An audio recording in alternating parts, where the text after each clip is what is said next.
Nice before I like that. 3, 2, 1, start rolling. Rolling.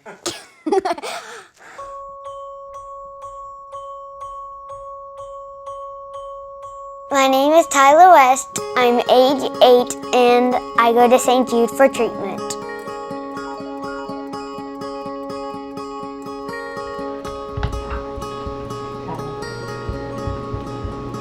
Hey buddy, you want to get out? They're all here to see you. Around October of 2012, we noticed Tyler falling asleep in class, not being as energetic. And then when he was playing soccer, his legs would start hurting and he would start limping. I kept taking him back to the doctor and I kept saying something's just not right. They would either say, take some Tylenol, he's having growing pains. They said, there's nothing wrong with him. I'm thinking, they're crazy! Sean had been out of town. He got home on a Thursday night. Tyler that night got in so much pain. February 4th is when my feet were so in pain that I could only crawl like this. I was crawling into my mom and dad's room. Wake up! I picked him up and I held him all night and I just rocked him. The next morning came, the doctor didn't want to see him. He said he's fine, it's just normal 6-year-old behavior. That mommy instinct just kept going and I knew it was not normal 6-year-old behavior. And I said, I'm taking him to the ER. So there is something going on and we're gonna find out what it is. The next morning, one of the heads of the hospital came down and said, someone from St. Jude is coming over. I picked up the phone and I called my sister. I drove down there and I was thinking, there's just no way. It can't be. It can't be happening again. When my daughter was 9, she was diagnosed with pediatric melanoma. My niece, Alyssa, was diagnosed exactly 7 months before Tyler. And our first thought is, well, there's 5 kids. One of them just got cancer. What are the odds that it would be that bad, another one? Your child has cancer was the first thing the doctor from St. Jude said. After that, it was kind of like slow motion. I don't need anything else in life. I just want this child that I brought home as a 9-pound, 10-ounce baby. I just want him to live. That's all I want.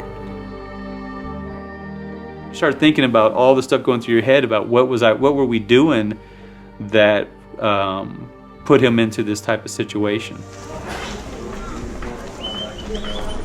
When you hear the words cancer, you know what the end result can be. It's a terminal disease. I believe he's going to be okay. I want to believe he's going to be okay, but with cancer, you just don't know. At St. Jude, they told me that I had lymphoblastic leukemia. I had no clue. What I understand that it's doing is basically a cancer of the blood. It's attacking his immune system where he can't fight, any type of virus or diseases that he gets. What? His singing got that move like Jagger. Oh wow. Did you finish your yard work? Because he'll be back over to do that. You missed your yard work this weekend.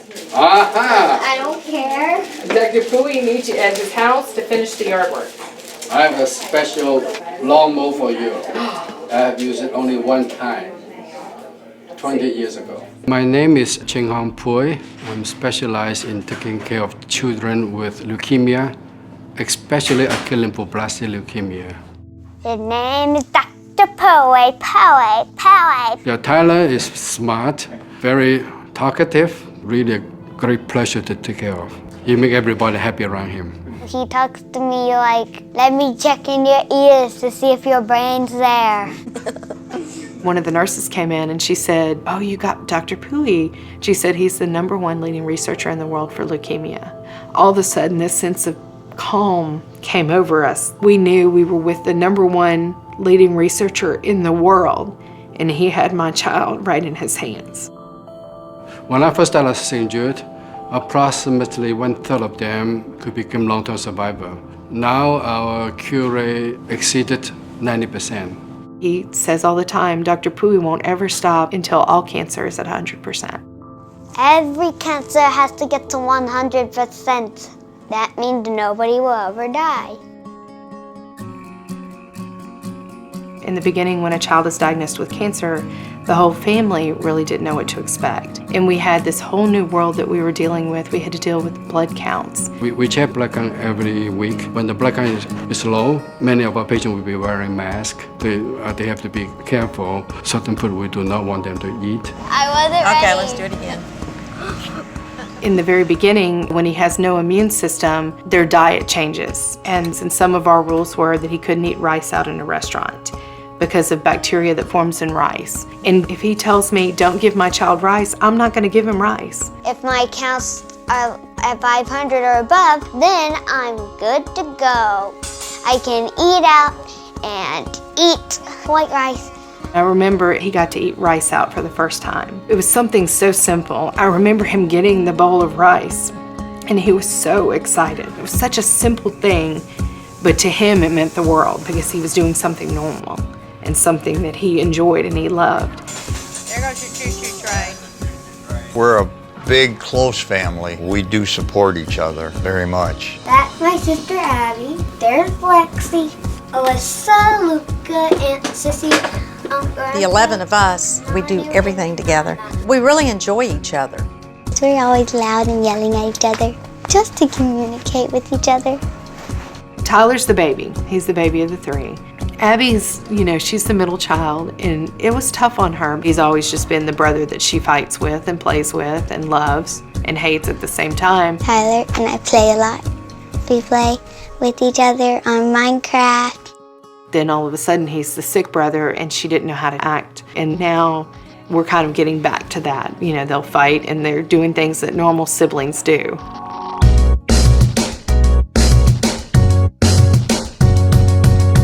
Games, the thing that he loves the most.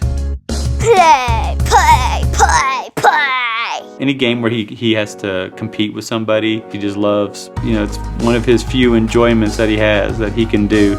And especially with technology, he can, even when his counts are low, he can still play games with his friends because they'll all connect up, talking through his little communicator and having fun. He plays Minecraft a lot, and he has decided that he wants to make a St. Jude mod.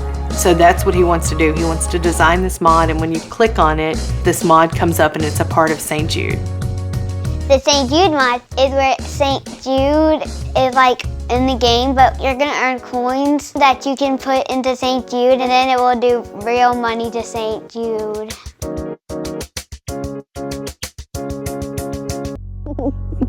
Stand on the canvas. You ready to get your haircut, buddy?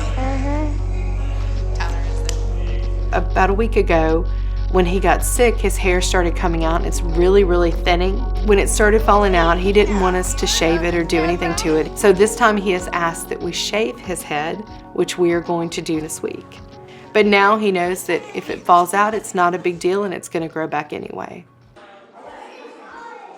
Before he was really carefree. Time meant nothing to him. Now time means everything to him. He says all the time, I don't want to die. I don't want to be that child. I don't want to die.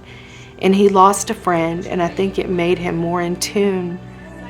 One of my friends died. Her name was Ariana. She had brain cancer, but she survived for 5 years. And so for him, he's become a fighter. I see this fight in him.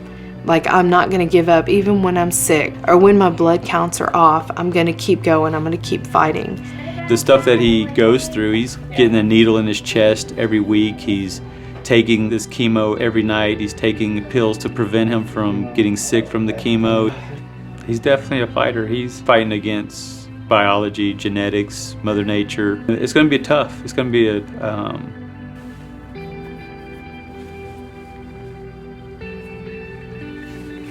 it's just going to be tough. Haven't talked about it in a while. You have to be strong and you have to be willing to fight. I mean, it's a lot to put on an 8-year-old boy. If I look at Tyler, he's so strong and he's so joyous about it. He does what he has to do to get through it, and he does it with a smile on his face. He's my snuggle bunny. It means he cuddles with me, and I love him. You think of things that were so important that really don't matter. The only thing that matters in this life, truly, is your health. His strength has given us strength. So I think the strength of this family unit will get us through the rest of this. Fighter, survivor. He'll come on the couch and he'll cuddle up with me. Even though he's going through so much pain, he's always smiling and always wanting to be himself. He's a very strong kid, a lot stronger than I probably would have ever expected. 10 years from now, he'll be 18. Hopefully, cancer was just a bump in the road. That's all, that's what I hope for him. He just kind of goes with the flow. He's a pretty laid-back little guy. Now can we play the video games?